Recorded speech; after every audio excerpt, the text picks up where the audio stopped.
Nós vamos dar início nessa aula falando sobre um conceito difícil para muitas das pessoas, que é sobre a inovação. Ele é um conceito complicado porque, na verdade, inovação é uma polissemia, ele tem vários sentidos, né? Então, é importante a gente ver a distinção entre inovação, criatividade e invenção. A gente começa com criatividade, né? Lembra quando a gente falou que existem 7 bilhões de habitantes no planeta Terra, né?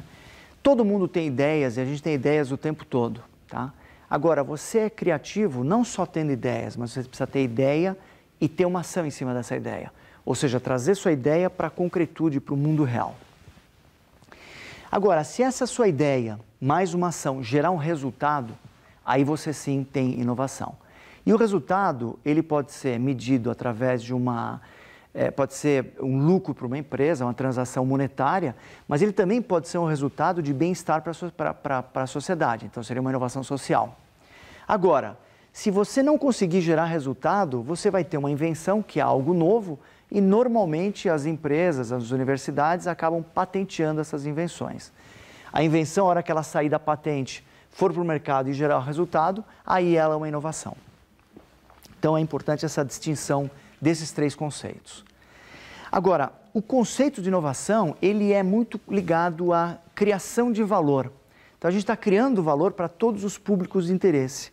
Naqueles exemplos que foram dados, por exemplo, da mãe, do bebê, do hospital, a gente conseguiu gerar valor para todos os públicos envolvidos na cena do problema.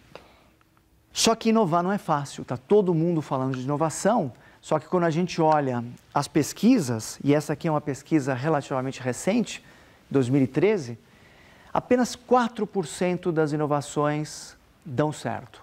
Por que isso? Por que será que acontece isso? E aí a gente tem que fazer essa distinção. Uma coisa é resolver um problema, uma coisa é ser criativo e conseguir resolver o problema.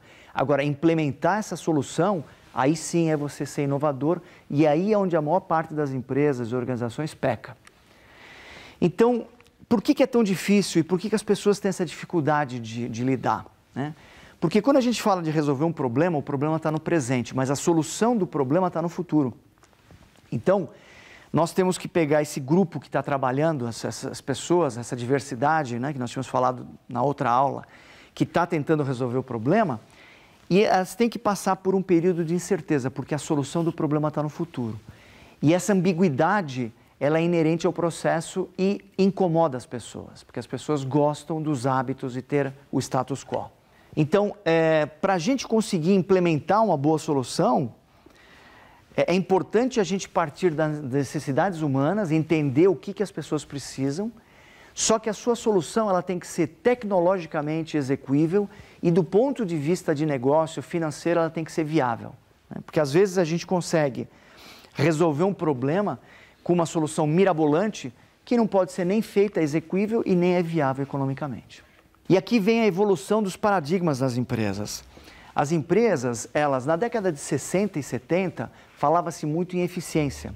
O foco das empresas era um olhar interno, eu vou olhar para dentro e eu vou ver a vantagem de divisão do trabalho e eu vou reduzir os meus custos. Eu quero produção em massa, tá? Desde a Revolução Industrial até a década de 60, 70. Depois, na década de 80, o mundo ficou assombrado, porque os japoneses trouxeram a produção enxuta, os novos critérios de qualidade. E por que os japoneses? Eles trouxeram isso, que na época era uma inovação, era uma novidade, porque eles sempre viveram com restrições de materiais, restrições de recursos. Eles moram numa ilha onde não tem abundância. Então, eles tiveram que atacar realmente os desperdícios. E os americanos, na época, na década de 80, a indústria automobilística que não estava acreditando muito nos produtos japoneses, assim como a gente não acredita hoje nos produtos chineses, né?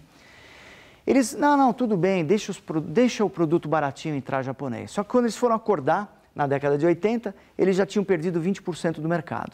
E aí o mundo se mobilizou, não só os americanos, mas os europeus também contrataram um estudo global, feito pela MIT, e aí eles foram estudar o que diferencia os japoneses do resto.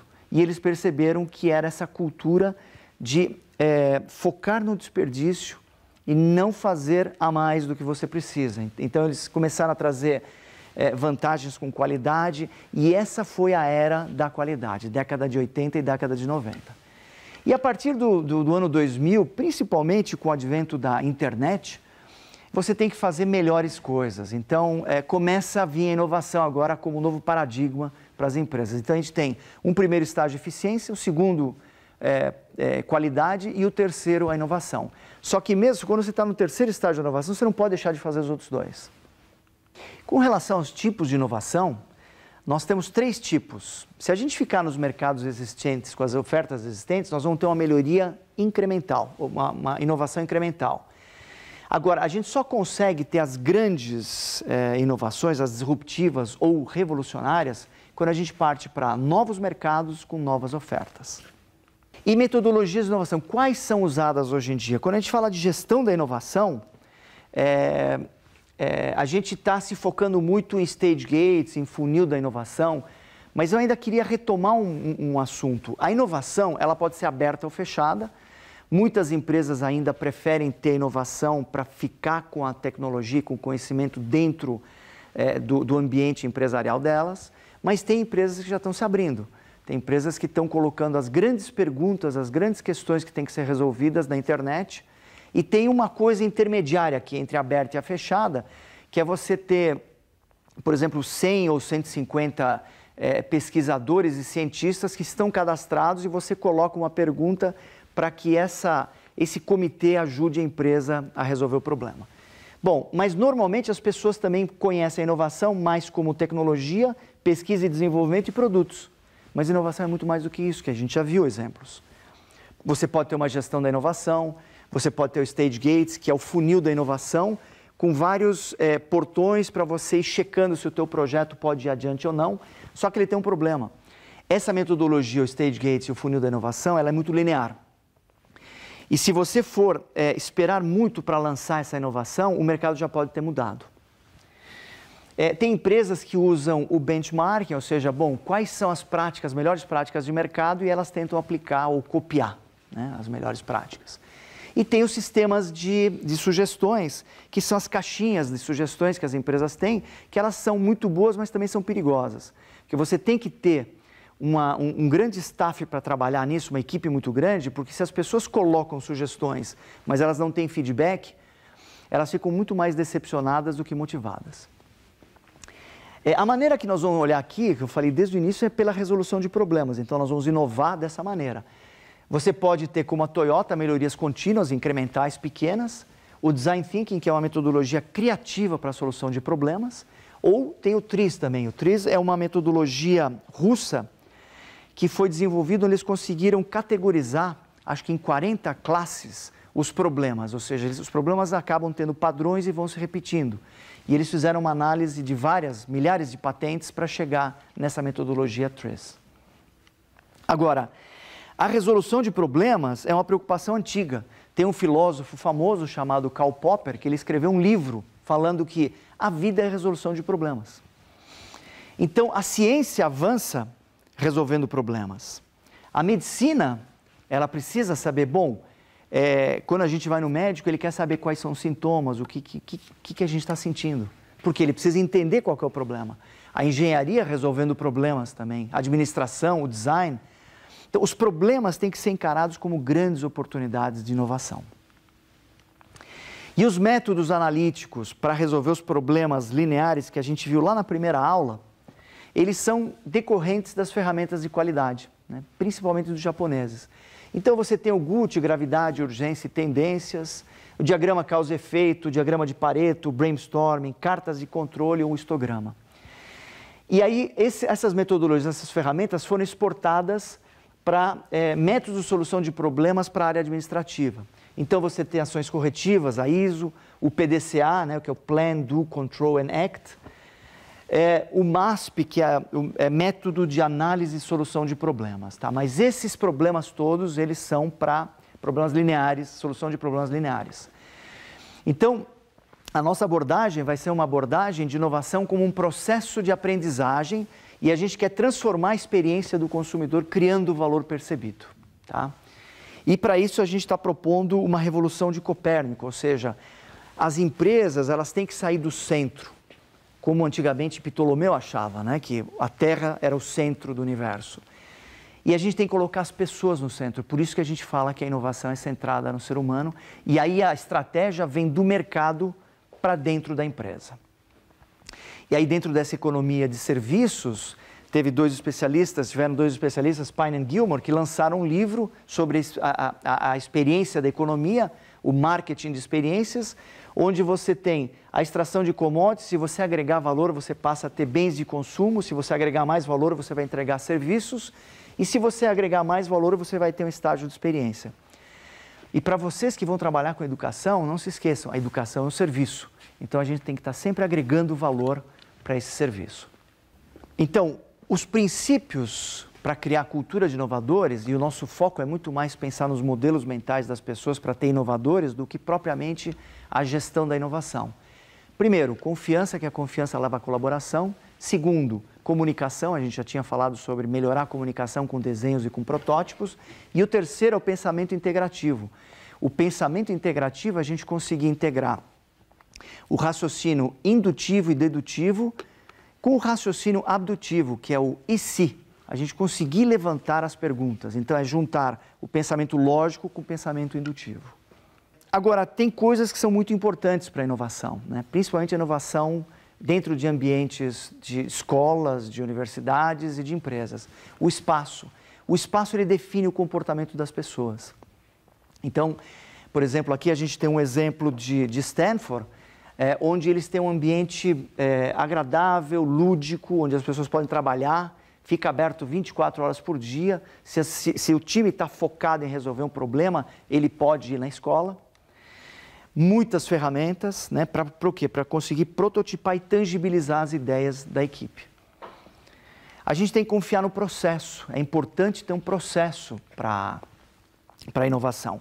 E o processo, ele começa do mundo concreto, a gente tem que fazer uma coleta de dados, depois a gente volta para o mundo abstrato, que é o escritório, e a gente faz análise e síntese. Eu vou abordar com mais detalhes depois esse processo. Mas o importante é dizer que não é um processo linear, ele é um processo caótico. Tá? Mas a gente tem que confiar no processo. Colaboração, também muito importante. Design e inovação são fenômenos sociais porque acontecem na interação dos contextos sociais. Também é sobre o trabalho em equipe, que a gente já falou da diversidade. Tá? E, hoje em dia, as organizações estão à procura das pessoas que têm o perfil T. Ou seja, cada membro da equipe tem um profundo conhecimento num campo, ele tem um conhecimento muito forte, por exemplo, um engenheiro, ou um administrador, ou um biólogo que faz parte da equipe, mas ele também tem que ter a capacidade de conversar com as outras pessoas e de ter uma abordagem holística para poder melhorar a comunicação dele. E a importância da tangibilização das ideias, né? Então, fazer protótipos, podem ser desenhos ou pode ser usando material barato, algo que tangibiliza a sua ideia. Então, tem o brainstorming, que é muito usado para geração de ideias, mas também tem o protostorming, que é geração de muitos protótipos para poder pensar. Então, a gente prototipa para aprender e aprende prototipando. E isso traz uma aprendizagem acelerada, né? Quando a gente tira a ideia da cabeça e leva para o mundo real. E aí a inovação na educação, tem um exemplo aqui, depois vocês podem olhar na internet, da Califórnia, que é a Nova Escola.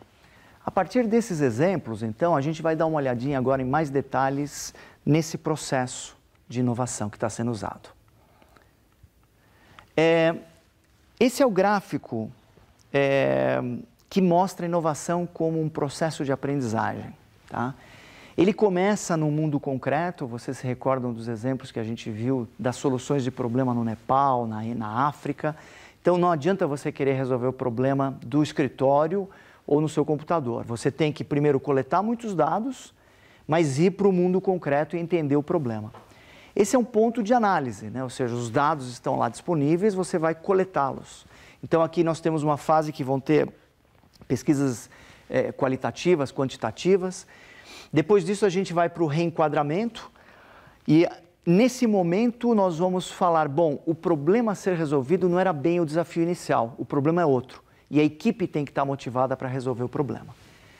Só que até aqui nós estamos falando de análise. Até aqui os dados estão disponíveis, a gente apenas coletou os dados e reformatou para reenunciar o problema. O processo criativo começa na síntese, daqui para cá. A partir disso, então, a gente faz uma pergunta, porque o processo criativo, principalmente o brainstorming, ele acontece a partir de uma boa pergunta. Então, a gente vai fazer uma pergunta para desafiar o problema, fazemos o brainstorming, vamos gerar várias ideias, e aí nós vamos fazer um protótipo, alguns protótipos, e levar para o mercado. Então, é uma volta do escritório para o mercado, né? Com um protótipo que vai nos ajudar a poder se comunicar com a equipe e com o mercado. Então, essa primeira fase, que é a fase de coleta de dados, é uma fase muito empática, né? E empatia é aquela capacidade que a gente tem de se colocar no lugar dos outros. Então, sentir o que o outro está sentindo, ver o que o outro está vendo, tá? E ter a experiência do outro. Tem exemplos, se vocês puderem depois entrar na internet, no YouTube vocês vão ver um exemplo do MIT. Eles têm um laboratório de envelhecimento que chama Aging Lab. E eles têm uma experiência que eles mostram a filmagem desse macacão que acaba restringindo os movimentos para você fazer desenvolvimento de produtos e serviços para a terceira idade. Então as pessoas têm que sentir qual que é a dificuldade. Depois você vai para a parte do reenquadramento, é o ponto de vista, ou seja, qual que é o meu problema? Então eu tenho que pensar como usuário, qual a necessidade dele e que insights a equipe gerou para eu poder falar, o problema é esse agora que tem que ser resolvido. Aí a gente vem para a parte de criação, que é a geração de muitas ideias, então é quantidade e não qualidade. E finalmente vem a implementação. Nessa parte aqui da criação, a gente gera ideias e começa a fazer protótipos, porque é a migração do mundo abstrato para o mundo concreto já. E nessa implementação, a gente vai tangibilizar ideias. Neste caso, é um caso tradicional, antigo, uma equipe de designers estava conversando com uma equipe de médicos, eles não estavam conseguindo se entender. Então, um dos designers pegou um pincel atômico é antigo, né? Tinha um tubinho de filme com um pregador e ele amarrou tudo com uma fita. E ele perguntou, é isso que vocês estão querendo? Porque era para fazer um equipamento para operação na garganta. E aí os médicos falaram, era isso que a gente queria. Então, os protótipos, eles podem ser produtos, mas eles podem ser serviços, experiências, podem ser espaços, histórias. E ele nos ajuda a entender como é que funciona, como é que ele se parece e como é que ele interage. Então, a gente pode acabar prototipando até uma fila, até o atendimento numa padaria, através de simulações. Então, com isso daqui, a gente encerra essa parte do processo da inovação centrada no ser humano.